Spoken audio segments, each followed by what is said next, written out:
Hello everyone, কেমন আছো সবাই? Welcome to it's Poulami. দিনটা ছিল আমাদের বাড়ির কালী পুজোর দিন।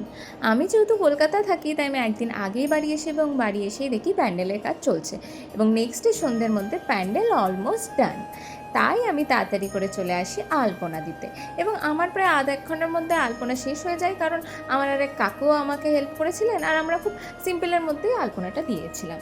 এরপরে আসি আমরা পরের দিন, মানে কালী পুজোর দিন। তো আমরা সকাল সকাল উঠে রেডি হয়ে চলে যাই মাকে আনতে এবং আমরা পৌঁছে যখন মায়ের রূপ দেখি আমরা সবাই প্রচণ্ড খুশি হয়েছিলাম, কারণ স্পেশালি আমার কিছু কিছু ইচ্ছে ছিল যে মাকে এই কালারের শাড়ি পরানো হবে, এইভাবে শাড়ি পরানো হবে, এইভাবে সাজসজ্জায় সাজানো হবে এবং যিনি ঠাকুরটা বানিয়েছেন ওনাকে আমি যেভাবে বলেছিলাম উনি ঠিক সেইভাবেই বানিয়েছিলেন। তো আমি তো দেখে খুবই খুশি হয়েছিলাম।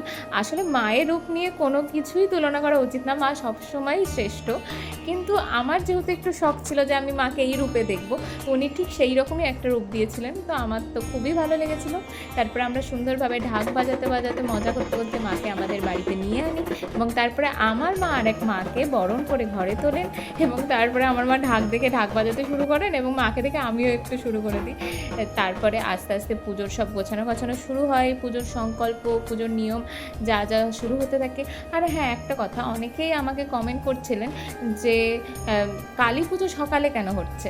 আসলে এটা ছিল মানসিক কালী পুজো এবং আমাদের ঠাকুরমশাই ঠিক যেভাবে নিয়ম করে বলেছিলেন আমরাও ঠিক সেইভাবে ততটাই চেষ্টা করেছিলাম সুন্দরভাবে পুজোটা করার। জানি না কোথাও ভুল ত্রুটি হলে ক্ষমা করবেন, কিন্তু আমরা যতটা জানি ততটাই করার চেষ্টা করেছিলাম।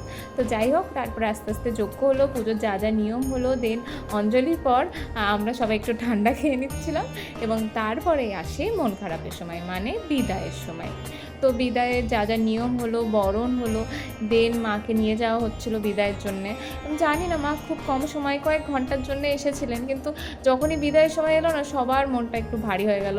আর আমি তো জানি না, আমার তো খুবই খারাপ লাগছিলো যে কেন এলো সময়টা, কিন্তু যা নিয়ম, যেভাবে যেটা করতে হয় সেটা তো করতেই হবে। তো আমরা যথাসাধ্য চেষ্টা করলাম সব কিছু নিয়ম মেনে মাকে বিদায় জানানো এবং মা যেন খুব ভালো থাকেন, আর আমরা যদি কোনো ভুল ত্রুটি করি মা যেন সবাইকে ক্ষমা করে দেন, সবাই যেন খুব ভালো থাকে। যদিও সত্যি বলতে মায়ের বিদায় বলে তো কিছু হয় না, মা সবসময় আমাদের সাথেই থাকেন। এইভাবেই আমাদের পুজো কমপ্লিট হলো। আর হ্যাঁ, আর একটা কথা, তোমরা অনেকেই আমার লুকটাকে অনেক বেশি কমপ্লিমেন্ট করেছো, তার জন্য অনেক অনেক থ্যাংক ইউ। তোমাদের কারোর যদি শাড়ি, ব্লাউজ, গয়না কোনো কিছুর বিষয়ে কোনো ডিটেলস লেগে থাকে আমাকে অবশ্যই কমেন্ট করবে, আমি পুরো ডিটেলসটাই দিয়ে দেবো। এবং আমার এই রকম টাইপের ভিডিও যদি তোমাদের ভালো লেগে থাকে তাহলেও একটা কমেন্ট করে দেবে, তাহলে এইরকম আরও অনেক গল্প নিয়ে চলে আসবো তোমাদের কাছে এবং তোমাদের সাথে অনেক আড্ডা দেবো। তো আজকের মতো টাটা।